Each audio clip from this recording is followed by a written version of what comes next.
Good afternoon. This is Home Groan News, and I'd like to explain the basics of chess.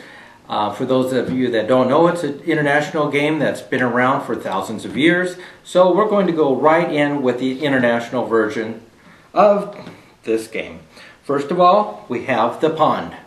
The pawn is maybe one of the most fundamental pieces on the board. It can only go straight across, and if it goes all the way across, then you can ask for a queen, a king, not a king, but a queen or a castle or rook or anything of your liking on this side of the board.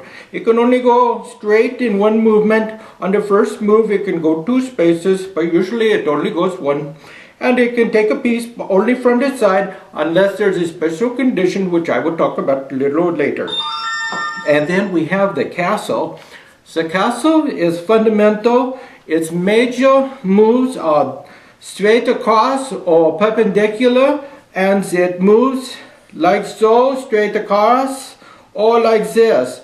And it is very powerful if it is used long range. If you use it close up, it's not so good.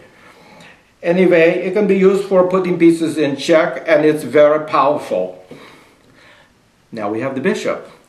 The bishop is a basic piece. It never gets off its color. Supposing it started on white, it would always be on white. If it started on black, it would always be on black. They basically move diagonal, never any other way. And they're usually used for long-range attacks. Thank you. All right, then we have the queen. She is just a super piece. She can move just about any direction you want. Left, right, diagonal, across, but usually only one or many ways, but she can't go like a horse and hop all around. So that's the queen. She's the second most powerful person in the world. Now the king. This is a king. We regard him highly because once the king is captured, the game is over. He may move one space at a time only, and usually he is no problem unless the enemy forces are next to him and say checkmate, then the game over and you lose. That's the basics of the king. One space, any direction. Okay, now that we've got the basics on, we're going to go for a couple of different moves. First, we'll start off with castling. And started off, we have a castle here. This is our castle.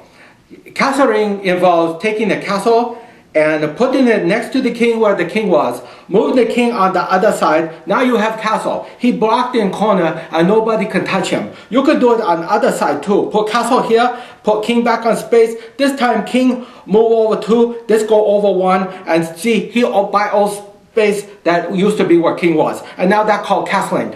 Certain rules apply. You cannot castle across queen when she coming. Nobody can be between these two. Only these two can be there when they castle. And that's the basic rules.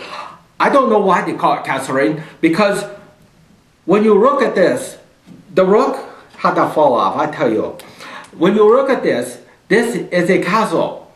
But in chess, we call it the rook. But yet this move we call castling. Shouldn't it be called rookering? Anyway, that's my pet peeve. So that's it. And now next we'd like to do the Empezar. And the Empezar move was something that formed in the 1400s and has blindsided many a player since then. On the first play, if you move the pawn two spaces, and I forgot which accent. Excuse me, I go back again. On the first move, you have a pawn. If you move him two spaces up here, then we can take this pawn and go on the inside and hack him off the board, and that is how we say Empezar. I'm thinking that it was a French guy that came up with this idea. Okay, well, that's it for now. Next week, we're going to talk about the board, how to set up the board, and what to do when you finally get bored. Anyway, thank you very much.